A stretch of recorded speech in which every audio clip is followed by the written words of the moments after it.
जमलेल्या माझ्या तमाम हिंदू बांधवांनो, भगिनी आणि मातांनो,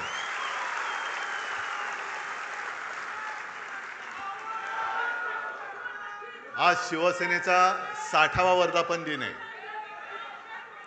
आणि 60वा वर्धापन दिन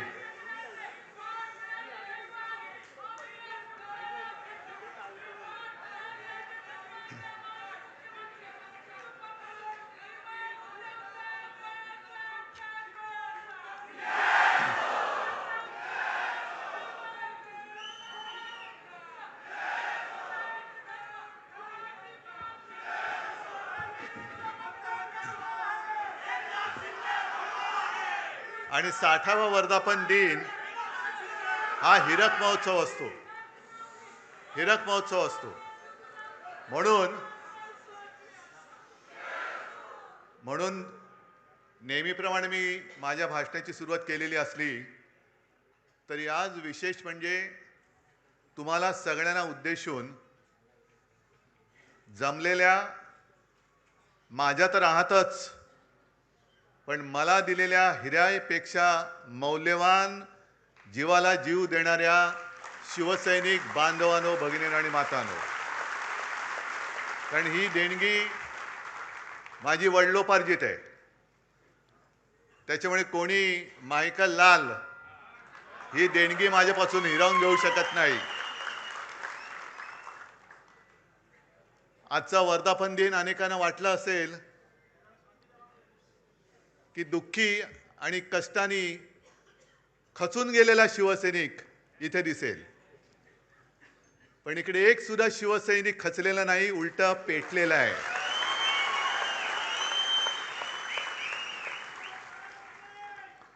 आणि त्या कांबळेला कसा तुडवला पुढचं तुम्हाला माहिती आहे. कारण अनेक जण मला सांगतात की उद्धवजी आता तरी आदेश द्या. म्हटलं आदेश बाळासाहेब कधीच देऊन गेलेत.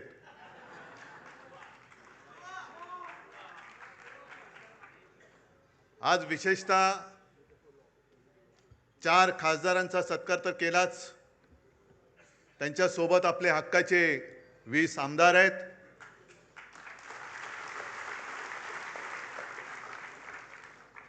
तुमच्यामध्ये बसलेले अनेक नगरसेवक आहेत आणि या चॅनलच्या माध्यमातून देशाच्या कानाकोपऱ्यात शिवसेना आणि बाळासाहेब प्रेमी हा कार्यक्रम बघतायत. तुमचा सत्कार कसा करायचा? माझा जीव ओवाळून टाकला तरी हा सत्कार पूर्ण मी करू शकत नाही. कारण संकटामागून संकट आली, येतील, पुढे येतील, पण संकटाला पुरून उरणारा शिवसैनिक माझ्यासोबत आहे तोपर्यंत मी सुद्धा करणार नाही. ही 60 वर्ष ही काही साधी नव्हती. या 60 वर्षामध्ये ज्यांनी शिवसेनेसाठी खस्ता खाल्ल्या, आज सुद्धा माझ्यासमोर अनेक जण बसलेत, तुरुंगवास भोगलेत, रक्ताचं पाणी केलंय. त्यातले काही जण आपल्यात आहेत, काही जण आपल्यात नाही आहेत. त्या सगळ्यांना मी विनम्र अभिवादन करतोय. शिवसेना प्रमुखांसोबतची ती पहिली नेत्यांची फळी, ती त्यावेळेला जी सगळी होते, मनोहर जोशी, सुधीर जोशी, वामनराव, प्रमोद नवलकर, दत्ताजी नलोडे, किती नावं घ्यायची. या सगळ्यांनी जे जे काही त्यावेळेला कष्ट घेतले, ते कष्ट आज महाराष्ट्राच्या कानाकोपऱ्यात आपल्याला दिसत आहेत. संकट अनेक आली, हे काय संकट नाहीच आहे.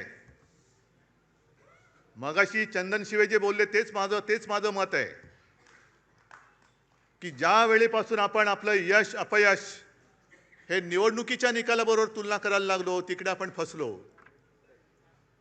शिवसेना जे उत्तर शिवसेना प्रमुखांनी माझ्या समोर, तेव्हाचे जे होम मिनिस्टर होते, मला वाटतं इंद्रजित गुप्ता, आपली सत्ता होती, आपलं सरकार होतं, आणि एक घटना अशी घडली होती की जणू काय आता हे सरकार बरखास्त करणार. आणि ते गृहमंत्री आले होते, शिवसेना प्रमुखांना त्यांनी भेटायची इच्छा व्यक्त केली. शिवसेना प्रमुख गेले, मी सोबत होतो, आणखी नेते तेव्हा सोबत होते. आणि इंद्रजित गुप्ता म्हणजे किती जणांनी त्यांचा फोटो पाहिला असेल मला माहिती नाही, पण त्यांचा चेहराच असा होता की जणू काही बुलडॉग समोर बसलाय. आणि त्यांनी सुरुवात अशी केली आणि सगळं बोलल्यानंतर बाळासाहेबांनी त्यांना सांगितले, तुम्ही काय कराल? माझं सरकार बरखास्त कराल ना? एक लक्षात घ्या, आम्ही सत्तेसाठी जन्माला आलेलो नाही, सत्ता आमच्यासाठी जन्माला आलेली आहे.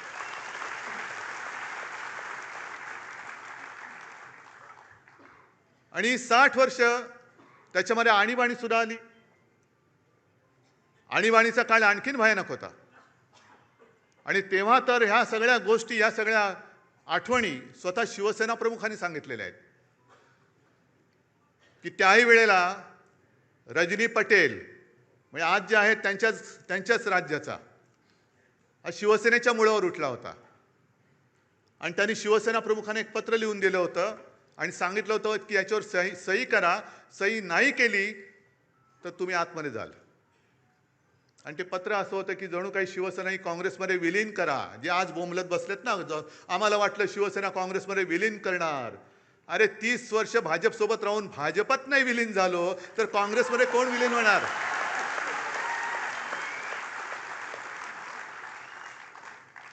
आणि शिवसेना प्रमुखांनी उत्तर दिलं होतं, मी सही करणार नाही, फेकून दिलं पत्र आणि सांगितलं, जा तुझ्या पटेलला सांग, ज्या क्षणी तुम्हाला हात लावशील तेव्हा बाहेर तुझी आरती उठलेली असेल, प्रेत यात्रा निघेल तुझी बाहेर. या सगळ्या संकटाला तोंड देत देत देत आपण इथपर्यंत आलेलो आहोत. कारण काही सांगतायत. शिवसेना म्हणे काँग्रेसमध्ये विलीन होण्याची आम्हाला भीती वाटली. अरे मला भीती वाटते महाराष्ट्र भाजप आता मिंदेसेनेत विलीन होईल. कारण एक भाजपवाला मला सांगत होता की उद्धवजी काय दिवस आलेत आमच्यावर. आम्ही शिवसेनेसोबत भाजपा गावागावात पोहोचवण्यासाठी घरदार विसरून मेहनत केली, पण आता हे उपरे आमच्या डोक्यावरती बसलेत. आणि म्हणे काय सांगावं, दिल्लीतनं उद्या आदेश येईल, जा मिंदेची दाढी खाजवा. मिंदेचं म्हटलं नको, एवढं पुरेसं आहे, कळलं मला पुढचं काय ते. आम्हाला खाजवावी लागते दाढी. ही अशी वेळ आली. आहे कुठे तो भाजप, आहे कुठे? आज भाजपकडे संसदेत 2/3 मेजॉरिटी अजिबात नाहीये. पण जेवढे भाजपाचे खासदार आहेत त्याच्यात 2/3 सगळे बाहेरचे आहेत, सगळे काँग्रेसमधले आहेत, इथले तिथले आहेत. म्हणजे जे मी लोकसभेच्या निवडणुकीत बोलत होतो तेच मगाशी कोणतरी एक कवी बोलले की अरे तुम्हाला राजकारणात पोरं होत नाही म्हणून आमची का पळ होत आहे? तुमच्या वांजोटेपणावर तुम्ही उपचार करा ना. विचाराचं वांजोटेपण आहे तुमच्यामध्ये. आमची कशाला पोरं पळवतात? किती पळवाल पोरून? आमची काय तुमची पोरं पळवणारी टोळी म्हणून आमची पोरं पुरवणारी टोळी नाहीये. किती किती घेऊन जाल तुम्ही? आणि काय उद्धव ठाकरे कोणाला भेटत नाहीत. बरं उद्धवजी नाही तर आदित्य ठाकरे फिरले पाहिजेत. मग मी जर कोणाला भेटत नव्हतो तर गदाड्या तू निवडून कसा आलास? लोकसभेच्या वेळेला सुद्धा तुमच्या सगळ्यांच्या सोबत प्रत्येक लोकसभेमध्ये किमान 6 ते 10 सभा मी तेव्हा घेतल्या होत्या. 6 ते 10 तेव्हाही निवडून आलेले आहेत. पण जर का मी असं गर्वाने म्हटलं की मी तुला तिकीट दिलं, मी तुला निवडून आणलं, मी तुला मंत्री केलं, मी तुला आमदार केलं, मी तुला विधानसभेतल्या मंत्रिपदाची तिथली खुर्ची दाखवली, तर हा माझा गर्व असेल. पण मी गर्वाने नाही बोलू शकत, कारण मला माहिती आहे की उद्धव ठाकरेला किंमत नाही, उद्धव बाळासाहेब ठाकरेला किंमत आहे.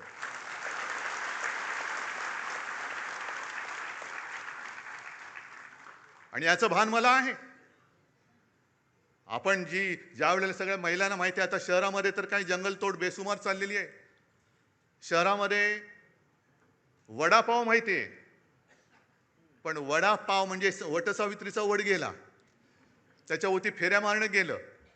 पण वड मोठा असतो, त्याचे पारंब्या असतात. एखादा लांबून नमस्कार करतो, त्या पारंबीला वाटतं मलाच केला, तुला नाही केला, तुझ्या मागच्या खोडाला केलेला आहे, हे लक्षात ठेव. वड त्याला म्हणतात.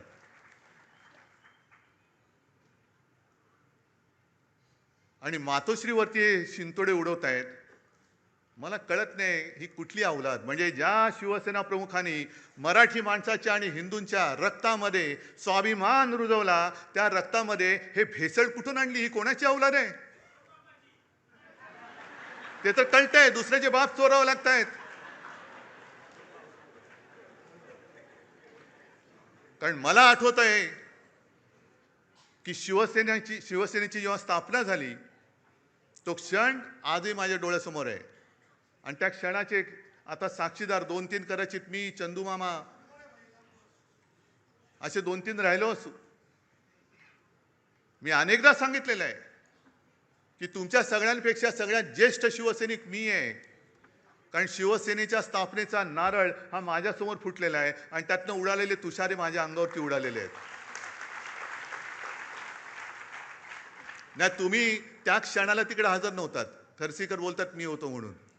मी तेव्हा तिकडे हजर होतो आणि ते तुषार माझ्या अंगावरती उडाले. मी मागेही बोललोय की मला कल्पना नव्हती की ते उडालेले तुषार मला एवढं भिजवून टाकतील. की पूर्ण शिवसेनेची जबाबदारी माझ्या खांद्यावर येईल. तिथपासून मी शिवसेनेची वाटचाल बघतोय. कसे कसे शिवसैनिक मोठे झाले, कसे त्यावेळेला कसं सगळ्यांच्या एक पायाकडे हात लावला तर आता कोणाला कळणार नाही, कटकट्या असायचा. माहिती आहे कोणाला? काय? रामपुरी. आणि ते हे आमचा टाइमपास तोच. आम्ही शाळेतली मुलं सगळे लालबाग परळ, तेव्हा परेल नव्हतं, परळ होतं. शिवसैनिक यायचे आणि तेच सुरक्षा कवच. आणि कुठून कुठून दुसरीकडनं पण सगळे शिवसैनिक यायचे. आणि मग प्रत्येक जण दाखवायचा, बघा माझा 8 काठ्याचा आहे. म्हणजे त्याला टक टक टक टक टक 8 आवाज यायचा, 11 काठ्याचा, असे सगळे ते होतं. आणि ते बघत बघत आम्ही लहानाचे मोठे झालो. तेव्हाच्या सगळ्या मारामाऱ्या एकतर म्हणजे म्हणतात ना, एक तू तरी राहशील तरी, नाही तर मी तरी राहीन, तशा त्या मारामाऱ्या व्हायच्या. गँग वॉर, हे तसं गँग वॉर आत्ता जसं मध्ये झालं होतं तसं गँग वॉर नाही. वाड्यांची फाईट, सोडा वॉटरच्या बाटल्या, दगडफेक वगैरे सगळं तिथून बघत बघत बघत आता जे सुरू झालंय ते सगळं काय त्याला म्हणतात, ट्रोलिंग. म्हणजे घर बसल्या शिव्या द्यायचं. पण या सगळ्यांना मला एक सांगायचंय की मातोश्रीवरती जे जळतायत, ठाकरे कुटुंबियांवरती जे जळतायत, त्यांना ठाकरे कुटुंबाने काय काय भोगलंय, काय काय सोसलंय याची जरा तरी माहिती आहे का, कल्पना आहे का? आहे आपण बोलताना बोलतो की हा महाराष्ट्र छत्रपती शिवाजी महाराज, शाहू फुले, आंबेडकर, सावित्रीबाई फुले यांचा आहे. आहेच. पण शिवाजी महाराजांच्या वेळेला सुद्धा गद्दार होतेच. शाहू फुले, आंबेडकर सगळ्यांना त्रास झालाय. महात्मा ज्योतिबा फुले आणि सावित्रीबाई यांच्यावर सुद्धा ढोणमार आणि शेणमार झालेली आहे. आज आपण त्यांना दैवत मानतो, पण प्रत्यक्ष होते त्यावेळेला त्यांच्यावरती शेणमार झालेली आहे. शाहू महाराजांना सुद्धा त्याचा सामना करावा लागलेला आहे. त्यांची सुद्धा बदनामी झालेली आहे. कशाला माझ्या आजोबांना प्रबोधनकार ठाकरे जे सांगतात ना, प्रबोधनकारांचा वारसा घेऊन पुढे जा, पण प्रबोधनकारांना सुद्धा काय काय भोगावं लागलंय. का? तर कर्मठ आणि बामणी वृत्ती, ज्या जुन्या वाईट रूढी परंपरा होत्या त्या तोडून मोडून टाकल्या पाहिजेत, याच्यासाठी प्रबोधनकार उभे राहिले होते. घराचा पत्ता नाही, कुटुंब घेऊन महाराष्ट्रभर फिरले. अनेकदा बाळासाहेबांनी सांगितलेले की त्यांची ती भावंड आणि आई, मी तर माझ्या आजीला कधी बघितलं नाही, पण विंचवाचं बिराट जसं पाठीवर असतं तसं घेऊन माझे आजोबा महाराष्ट्राच्या कानाकोपऱ्यात फिरत होते. एखाद्या गावी गेल्यानंतर कुठे आसरा मिळाला तर आजीला सांगायचं की ठीक आहे चल बघ, आणि आजी माझी सगळं काही भांडी कुंडी जी काही 2-4 असतील ती काढून काय संसार थाटायचा प्रयत्न करायची. तेवढ्यात आजोबा गावातनं फेरी मारून यायची आणि सांगायची नाही जमत, चला निघायचं आपल्याला, चालले दुसऱ्या गावामध्ये. अनेक वेळेला त्या काळी आमच्या घरावरती मेलेली कुत्री आणि कचऱ्याचे ढीग फेकले गेलेले आहेत. शिवसेना प्रमुखांनी तर काय टीका सहन केली हे तुम्हाला माहिती आहे. आज माझ्यावर टीका होते, माझ्या पत्नीवरती टीका होते, आदित्यवरती घाणेरडे आरोप होत आहेत, तेजसवरती होत आहेत. का? तर एका क्षणी ज्या वेळेला भाजपने दगा दिला तेव्हा मला जबाबदारी स्वीकारावी लागली मुख्यमंत्री पदाची, म्हणून हा जळफळाट झाला. तुम्ही नाही, तुम्ही मातोश्रीने फक्त वाढायचं काम करायचं, जेवायचं काम ते करणार. जे काय मिळेल, मंत्री मीच झालो पाहिजे, मुख्यमंत्री मीच झालो पाहिजे, माझं दिवटा कार्ट खासदार झालं पाहिजे, मंत्री झालं पाहिजे, मातोश्रीने भोगायचा मातोश्रीला अधिकार नाही. नाहीच आहे, आम्हाला नको आहे काही. पण सोसायचं किती? उद्धवजींचं ठीक आहे, पण आदित्यने फिरायला पाहिजे. अरे पण जेव्हा जेव्हा आमच्या कुटुंबावरती हल्ले झाले, कोणाचे असे शाब्दिक किंवा काही आरोप केल्यानंतर यापैकी या गधड्यांपैकी एक तरी छातीची ढाल करून आमच्या समोर उभा राहिला होता त्यांच्या वार झाल्याला. आज जी काही गद्दारी झालेली आहे, मी त्या त्या वॉर्डातल्या तमाम मतदारांची आज जाहीर माफी मागतोय. कारण त्या सगळ्या मतदारांनी अगदी मोदींची लाट असताना त्यांच्या विरोधात माझ्यावरती, बाळासाहेबांवरती विश्वास ठेवून यांना निवडून दिलं होतं.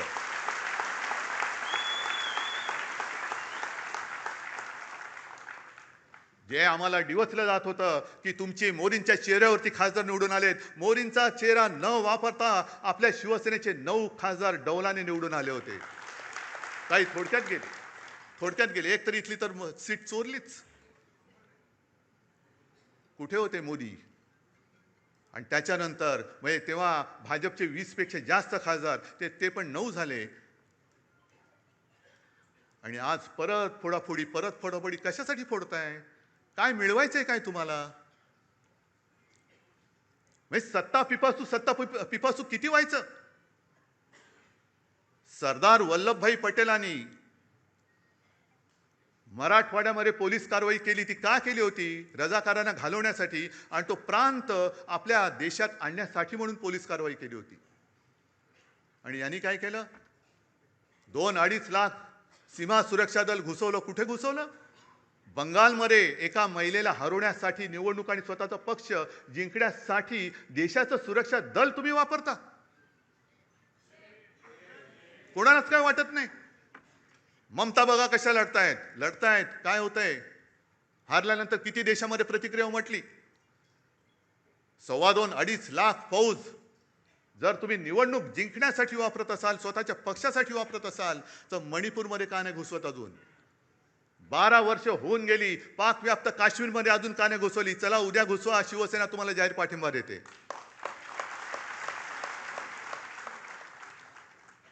देशाचा हिताचा निर्णय घ्या ना तुम्ही. असं फोडून भामटेगिरी करण्यापेक्षा बोलवा ना आम्हाला. आम्ही तर पाकिस्तानी नाही होत ना. माझ्या घराण्याचा इतिहास आहे, तुमच्या असलं तर तुम्ही पण सांगा. असेल, मी कुठे नाही म्हणतोय. आम्ही पाकिस्तानातून आलेलो नाही आहोत. आम्ही सुद्धा देशप्रेमी आहोत. तुमच्या एवढेच किंवा तुमच्यापेक्षा जास्त जास्त आम्ही देशप्रेमी आहोत. आणि आज जे आपल्याला विरोध करतायत हे तेच आहेत ज्यांनी शिवसेना प्रमुखांना विरोध केला. पण तेव्हा शिवसेना प्रमुखांची गरज होती त्यांना. माझ्या आजोबांना विरोध करणारे हे गोमूत्रधारी जे होते त्या प्रवृत्त्या परत बोकाळलेल्या आहेत. हो, मी त्यांना गोमूत्रधारीच म्हणतो. हे हिंदुत्व नाहीये, हे भोंदुत्व आहे. आमचं हिंदुत्व हे शेंडी जाणवाचं नाहीये. आमचं हिंदुत्व हे राष्ट्रीयत्व आहे. आमचं हिंदुत्व हे राष्ट्रीयत्व आहे. आणि हिंदूंमध्ये आणि आज मला खरंच एका गोष्टीचा अभिमान वाटला की येताना परत आपले ते सगळे तेजस्वी भगवे झेंडे मला दिसले. कारण मी मागेच सांगितलंय, मशाल वेगळी ठेवा आणि भगवा वेगळा ठेवा. छत्रपतींचा भगवा होय, वारकऱ्यांचा भगवा, हिंदूंचा भगवा, महाराष्ट्र धर्माचा भगवा, त्याच्यावरती दुसरं कोणतेही चित्र नकोय. आणि जो भगव्यामध्ये भेद करतो तो अस्सल हिंदू असूच शकत नाही. त्याच्या रक्तामध्ये ही गद्दारांची, बेईमानीची, अवलादीचं, भेसळीचं रक्त आहे. भेसळयुक्त रक्त हे भगवा हातात घेऊ शकत नाही, घेता कामा नये. आज शिवसेना 60 वर्षाची झाल्यानंतर पुढे काय करणार? ज्या पद्धतीने आजच्या देशाचं राजकारण चालू आहे हे बघितल्यानंतर जनतेचा लोकशाहीवरचा विश्वास आता उडत चाललेला आहे. म्हणजे आज 2 कवींनी त्यांच्या कविता सादर केल्या. इंस्टाग्रामवरती आज मी एक कार्टून पाहिलं, ते पण सांगणार आहे. आणि एका कवीची एक कविता ती पण आत्ता मला आठवली. आपण काय म्हणतो?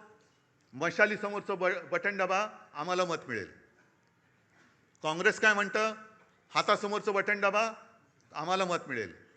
पवारसाहेब म्हणतात तुतारीचं बटन दाबा, आम्हाला मत मिळेल. भाजप म्हणतात तुम्ही कोणाचंही बटन दाबा, तो माणूस आमच्याचकडे येणार आहे. मग निवडणुकीचा खर्च करता कशाला? आणि आता हे जे दिवस चाललेले आहेत ते बघितल्यानंतर डॉक्टर लोक आता प्रश्नचिन्हांकित झाले, तर आपण नेमकं करतो काय? कारण जे कार्टून मी म्हणत होतो ते सोशल मीडियावरती आज आले.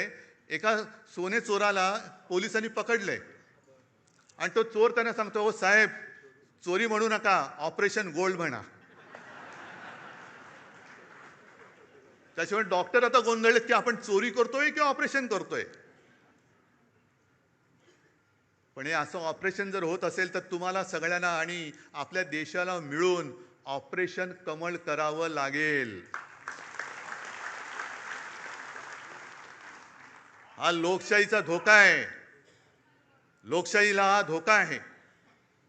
देश असंच जर का चालत राहिलं तर देश अराजकाच्या दिशेने चाललेला आहे. ही मला वाटणारी भीती आहे. मी भाकीत करणारा नाहीये. ज्योतिषावरती तर माझा बिलकुल विश्वास नाहीये. पण समोर, म्हणजे तुम्ही आता समोर दिसतात तेच भवितव्य आहात. कारण ज्या देशामध्ये तरुणाईला झुरळ म्हटलं जातं, मानलं जातं, त्या देशाचं भविष्य काय असणार? आपल्याला जे काही या निवडणुका हे जिंकतायत, वाटेल ते करून निवडणुका जिंकतायत आणि पदं बळकावतायत. बरं, एवढं तर कमी पडतंय. तुमच्याकडे बहुमत आहे तरी स्थानिक स्वराज्य संस्था असतील, आणखीन काही असेल, पलीकडनं कोणाला अर्जच भरू द्यायचा नाही. अर्ज भरला रे भरला की उचल त्याला. कशासाठी हे करताय? एवढं सगळं मिळून तुम्ही जाणार आहात कुठे? काय करणार आहात देशाचं? आणि मग ते जे नड्डा बोलले होते की देशामध्ये फक्त एकच पार्टी राहील, वन नेशन वन इलेक्शन, हा एक भाग. पण यांची वाटचाल वन पार्टी नो इलेक्शन कडे चाललेली आहे. एकच पार्टी राहील, दुसरी पार्टी राहताच कामा नये आणि सगळं काही आमचं, ह्याच्याकडे या दिशेने चाललेली आहे. पण त्यांना मला सांगायचंय, भाजप सुद्धा कधीकाळी आपला दोस्त होता, त्यांना मला एक प्रेमळ सल्ला द्यायचा आहे की तुम्ही या वाटेने जाल तर दीर्घकाळ सत्ता तुम्हाला लाभणार नाही. आणि ज्यांना आपण आपल्या देशाचं भाग्यविधाते समजतो त्या तरुण मुलांना जर का तुम्ही झुरळ समजत असाल तर एक लक्षात घ्या, आपलं स्वातंत्र्य हे निवडणुका जिंकून मिळालेलं नाही. त्या वयातल्या मुलांनी क्रांती केली म्हणून आपल्याला स्वातंत्र्य मिळालेलं आहे. ती मुलं जर का पेटली तर हे तुमचं सरकार सुद्धा राहणार नाही.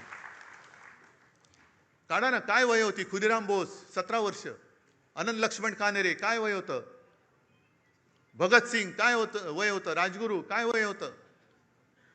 ही सगळ्यांची वय काढा. ही आताचा जो काही शब्द आहे जेनझी, त्या जेनझीच्या वयोगटातली सगळी मुलं होती.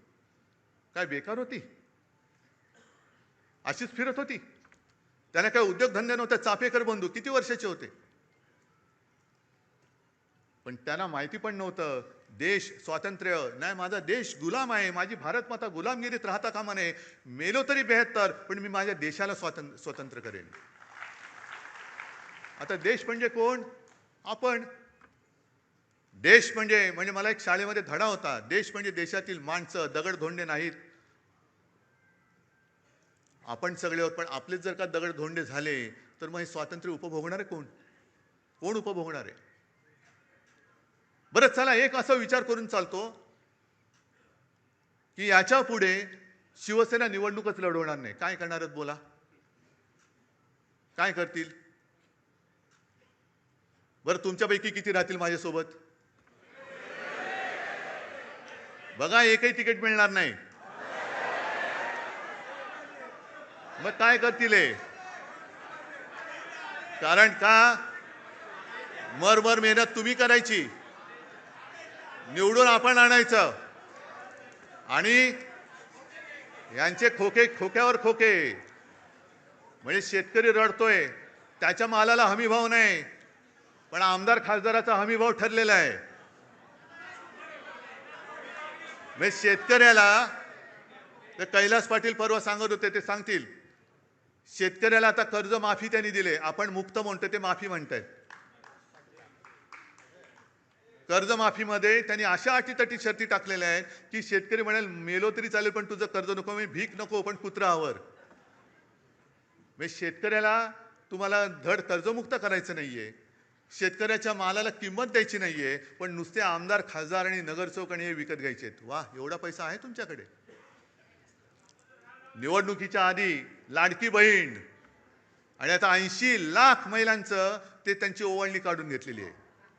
काय टर्रेबाजी करत होते ते, दाढी खाजवत फिरत होते. काय मिळाले की नाही, मिळाले की नाही. पण मला एका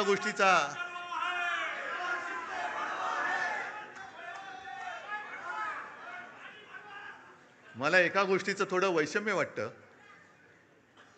की अरे मेहनत तुम्ही केले ना, मत तुम्ही दिले ना, मग जाब विचारण्याचा अधिकार तुम्ही का सोडताय? का नाही जाब विचारत? हिम्मत होते कशी? होते कशी? आदेश काय देऊ?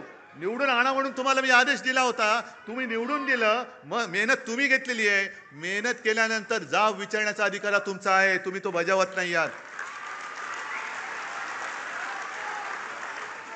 विचारा जाब त्यांना. आणि मी स्वतः बघितलेलं आहे, हे आता जे गेलेत त्याला कैलास साक्षीदार आहे. माझं भाषण झाल्यानंतर तुडुंब सभा होती. माझं भाषण झालेलं एक शेतकरी आला, मळके कपडे, शेतकऱ्याचे कपडे तसेच असतात, आणि एक बटवा घेऊन आला. मला म्हणाला की उद्धवजी, तुमच्या हस्ते ही मला मदत आपल्या उमेदवाराला द्यायची आहे. किती असेल हो त्याच्यामध्ये पैसे? हा, काय शेतकऱ्याची कमाई किती असेल, किती पैसे असतील त्याच्यामध्ये? मी नाही बघितले. पण एवढूसा बटवा होता, पण तो प्रेमाने द्यायला आला होता, आणि त्या प्रेमाच्या 1 रुपयाने ती निवडणूक आपण जिंकलो होतो. समोरून पैशाचा महापूर होता, धबधबे कोसळत होते. 50 कोटी काय, 100 कोटी काय? का तर शिवसेनेला हरवायचं. त्याच्यासाठी हा हरामाचा पैसा हे आपल्या समोर ओतत असताना शेतकऱ्यांसारखी साधी गरीब माणसं त्याच्या कष्टाचा पैसा देऊन आपले खासदार त्यांनी जिंकून आणले होते. कुठे फेडाली पाप? कुठे फेडाल? आणि तेच उमेदवार बोलले होते की खंडोजी खोपडे नाव घेतलं तर तुम्ही काय म्हणता? सूर्याजी पिसाळ नाव घेतल्यानंतर तुम्ही काय म्हणता? मग 400 वर्ष झाली तरी त्यांच्या कपाळावरचा गद्दारीचा शिक्का पुसला नाही. यांना किती वर्ष लागतील यांच्या कपाळावरचा शिक्का पुसायला? हे ज्यांनी विचारलं त्यालाच विचारा, आता तू काय म्हणतोय?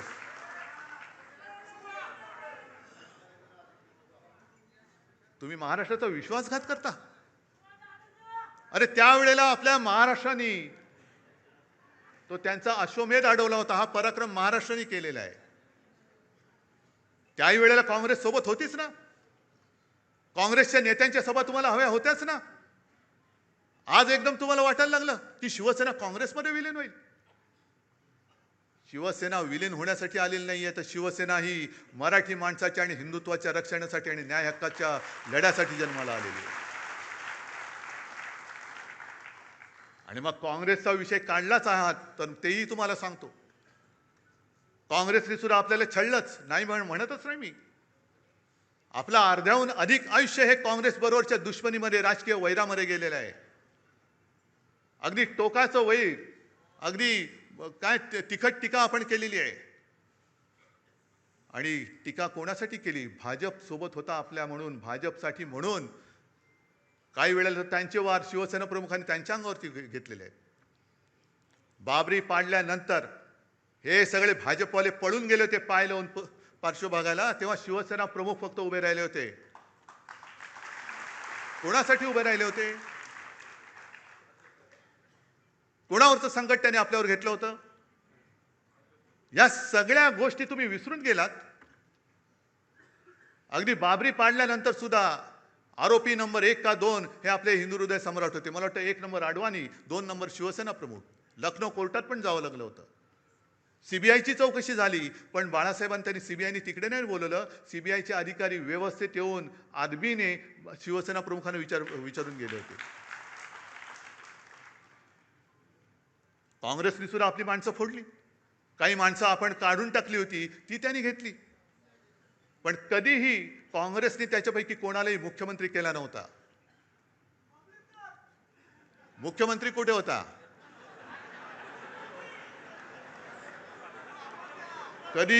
कधी काँग्रेसने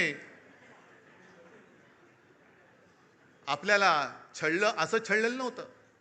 कधीही काँग्रेसने मातोश्रीवरती डोळे असे हावरटासारखे उगारून बघितलेले नव्हते.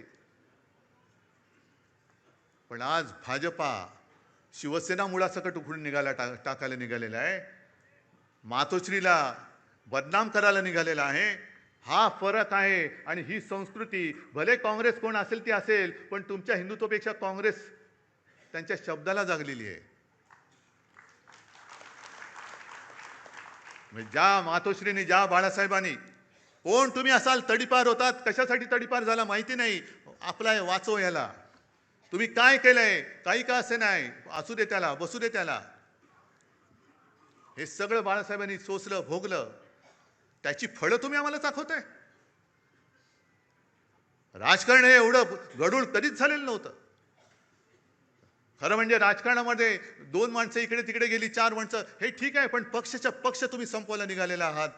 ज्या पक्षाने तुमचं बोट धरलं नसतं, तर तुम्हाला कोणी ओळखलं नसतं, तुम्ही तिथेच त्याच वेळेला गाडले गेला असतात, त्यांना तुम्ही आज संपवायला निघालात.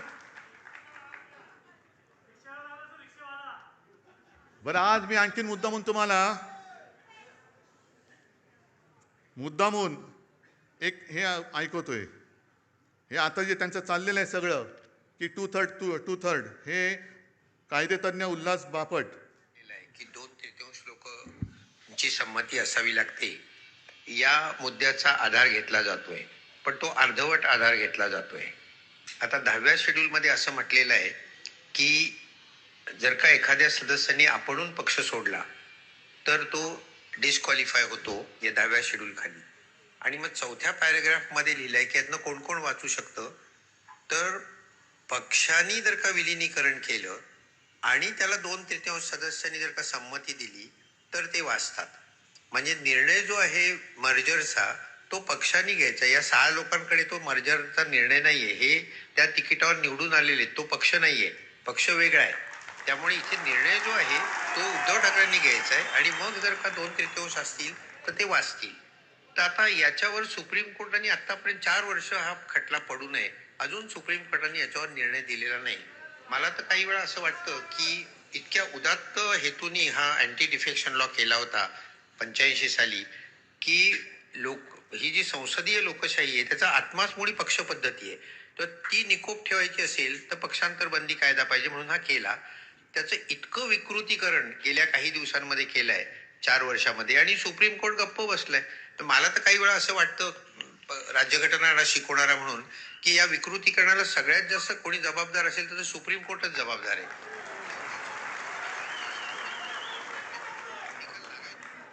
बोला. आता उद्या आमच्या आणि बापट साहेबांच्या डोक्यावरती हातोडा पडेल, सुमोटो.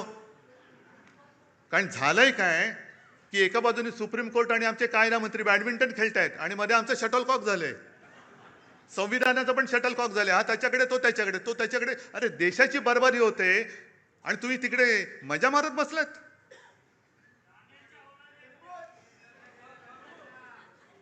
पण आता विचार सगळ्यांनी केला पाहिजे, केवळ शिवसेनेने नाहीये. हा विषय शिवसेनेचा नाहीये. का शिवसेना पाहिजे, एक तर शिवसेना हवी आहे की नको आहे, हा विचार सगळ्यांनी करा.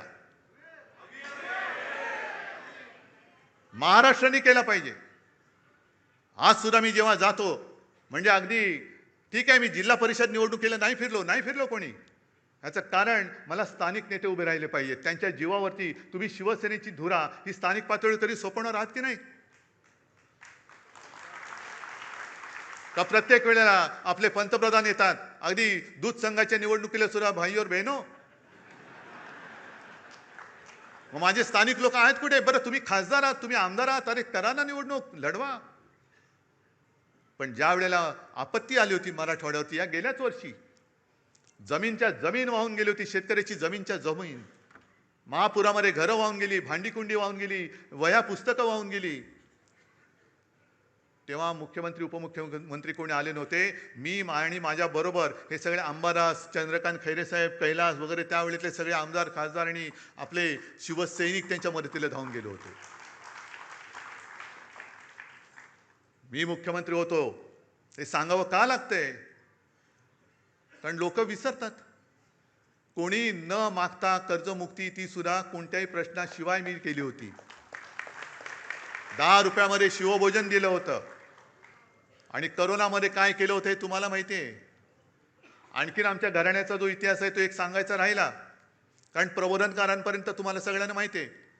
प्रबोधनकारांचे वडील सीताराम ठाकरे कोणालाच माहिती नाही आहेत. माहिती असतील कसे, कारण जसा करोना आला होता तसं त्यावेळेला प्लेग आला होता आणि तेव्हा आमचं घराणं हे पनवेलमध्ये राहायचं. आणि प्लेग म्हणजे काय, लागला की गेला, म्हणजे कोणाला गाठ आली का गेलाच. आणि त्याच वेळेला मग ते रँड वगैरे ते सगळं झालं, ते पुण्यामध्ये ते तिकडे. पण मृतदेह वाहून न्यायला कोणाची तयारी नव्हती, हिंमत होत नव्हती. तेव्हा प्रबोधनकारांचे वडील सीताराम ठाकरे आणि त्यांच्या सगळ्या मित्रमंडळींनी हे मृतदेह वाहण्याचं काम केलं आणि त्याच्यात प्लेग घेऊन ते गेले. आहे कोणाचा असा घराण्याचा इतिहास? आमच्या अंगावर येते येता. आणि म्हणून मी आज शेवटी तुम्हाला विचारतोय, मी आजपर्यंत तुम्ही मला जपलत कारण शिवसेना प्रमुखांचा आदेश. जसं शिवसेना प्रमुखांनी सांगितले की जसं तुम्ही मला जपलं, मी तुम्हाला जपलं, तसं उद्धवला सांभाळा, आदित्यला सांभाळा, तसं मी आज तुम्हाला सांगतोय. मी कसा आहे तुम्हाला माहिती आहे. माझ्या माणसाने माझ्यावरती बोट दाखवलं तर एक क्षण सुद्धा मी राहणार नाही तिकडे. आणि म्हणून मी मुख्यमंत्री पद सोडलं आणि वर्षा सोडून मातोश्रीला गेलो. त्याच्यामुळे नाटक म्हणून मला कधी जमलेलं नाही आणि करण्याची गरज नाही आहे. मला जर का काही पाहिजे असतं तर आज सुद्धा मी विनासायास विधान परिषदेमध्ये टिकोजीरावासारखं जाऊन बसलो असतो, पण मी नाही गेलो. म्हणून मी आज तुम्हाला सांगतोय, विचार करून उत्तर द्या. 60 वर्ष पूर्ण झालेली आहेत. गेली जवळपास 12-13 वर्ष मी तुमची नेतृत्वाची जबाबदारी सांभाळतोय. पण जे आरोप माझ्यावरती होत आहेत ते जर तुम्हाला खरं वाटत असतील तर तुम्ही मला सांगायचं, मी आत्ता या पदावरनं पाय उतारवायला तयार आहे. फक्त माझी एक अट आहे की ही सोन्यासारखी शिवसेना चोराच्या दरोडेखोराच्या हातात जाऊ द्यायची नाही. तुमच्यापैकी एक शिवसैनिक येऊ द्या, तो शिवसेना पक्षप्रमुख बनेल, मला त्याचं सुद्धा कौतुक वाटेल. मला नेतृत्वाची सोच नाही, मला नेतृत्वाची हाव नाहीये. मी आत्ता हे पद सोडायला तयार आहे. पण कोणी लाचार, गद्दार, भेसळयुक्त रक्ताचा माणूस माझ्यावरती आरोप करत असेल तर त्याला उत्तर हे तुम्ही द्यायचं आहे. बाकी मी डगमगलेलो नाहीये, मी खचणारा नाहीये.